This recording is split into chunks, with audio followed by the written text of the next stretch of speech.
हरियाणा में कांग्रेस प्रदेश अध्यक्ष कुमारी शैलजा ने कहा है कि आंदोलनकारी किसानों के खिलाफ बड़ी साजिश की तैयारी हो रही है और ऐसी साजिश का पर्दाफाश होना बेहद जरूरी है। हिसार में कुमारी शैलजा से खास बातचीत की हमारे सहयोगी डॉक्टर महेश कुमार ने। सरहदों पर आंदोलनकारी किसान 26 जनवरी की ट्रैक्टर परेड की तैयारी में लगे हैं और इसी बीच आंदोलनकारी किसानों ने एक ऐसे शख्स को पकड़ा जो दंगों की तैयारी करवा रहा था, हिंसा की तैयारी करवा रहा था। इसको लेकर जानकारी ये निकलकर सामने आई कि उसे हथियारों की सप्लाई की जानी थी, इसके अलावा पैसे की व्यवस्था भी उसके लिए की जा रही थी। और इसी पर बातचीत के लिए हमारे साथ इस वक्त मौजूद हैं कांग्रेस प्रदेशाध्यक्ष कुमारी शैलजा। मैडम, जो नई जानकारी निकलकर सामने आई उसमें यह कहा गया कि आंदोलनकारी किसानों ने खुद एक ऐसे शख्स को पकड़ा जो दंगों की तैयारी कर रहा था, हिंसा की तैयारी कर रहा था, हथियार उसे दिए जाने थे, इसके अलावा पैसे उसे दिए जाने थे। आंदोलनकारी अब ये साबित करने की कोशिश कर रहे हैं कि उनके आंदोलन में हिंसा प्लांट करवाई जा रही है और उनके खिलाफ एक षड्यंत्र लगातार रचा जा रहा है। ये तो साफ जाहिर हो रहा है कि कहीं ना कहीं एक बहुत बड़ा षड्यंत्र है। जहां इतना बड़ा आंदोलन किसान 2 महीने से शांतिपूर्वक कर रहे हैं, वहां ऐसा एलिमेंट बीच में आना, इसका क्या मतलब है? सरकार की इंटेलिजेंस कहाँ है? किसान खुद अगर चौकन्ने नहीं होते तो कुछ भी हो सकता था और हमारे मासूम किसानों पर हर तरह की बात थोपी जाती।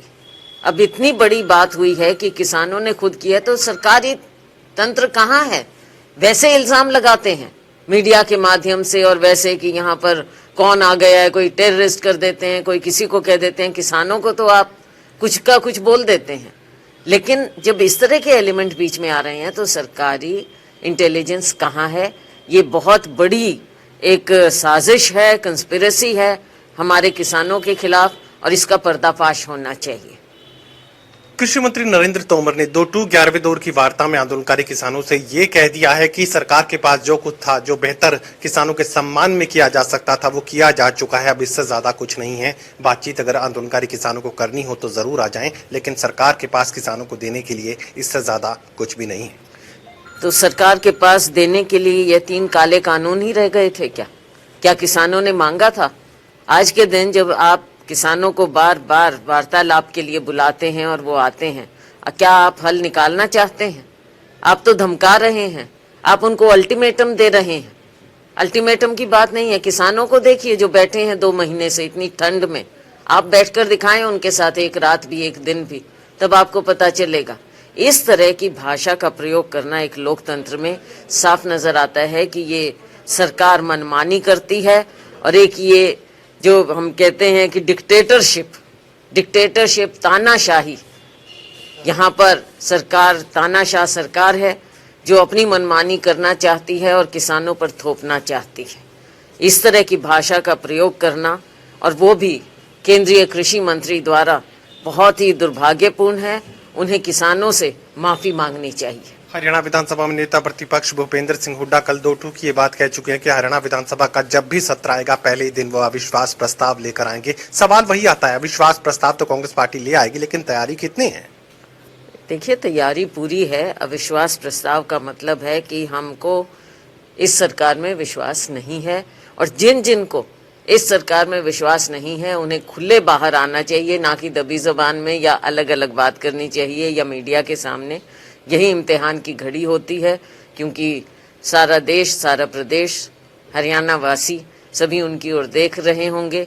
अब जब समय आएगा, अविश्वास प्रस्ताव आएगा और वैसे तो सरकार आप देख रहे हैं दूर भागती है किसी भी डिस्कशन से।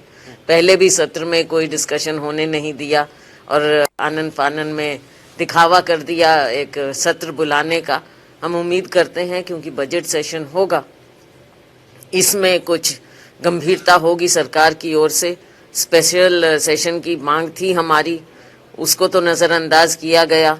लोकतंत्र में ऐसा नहीं होता, लेकिन इसके बावजूद जब बजट सेशन होगा तब उसमें दूध का दूध, पानी का पानी होना चाहिए। और हम यही आग्रह करेंगे सभी विधायकों से कि आप अपनी अंतरात्मा की आवाज़ को भी सुने और किसान मजदूर की आवाज़ को भी सुने और बाहर आएं, देखें हरियाणा की जनता क्या चाहती है। आंदोलनकारी किसानों को केंद्र की सरकार से वार्ता में तो अब तक कुछ नहीं मिल पाया, गतिरोध खत्म नहीं हो पाया। ऐसे में 26 जनवरी की जो ट्रैक्टर परेड है वो एक तरीके से कह सकते हैं कि शक्ति प्रदर्शन यहाँ किसानों की तरफ से किया जा रहा है। आपको लगता है कि ट्रैक्टर परेड के बाद कुछ बदलेगा? शक्ति प्रदर्शन का इसमें क्या मतलब है? देखिए, जो गणतंत्र दिवस है उसको हर्षोल्लास से हमेशा हर साल मनाया जाता है, तो उसी ये अपने तरीके से मना रहे हैं। इसमें तो सबको शामिल होना चाहिए खुशियों में।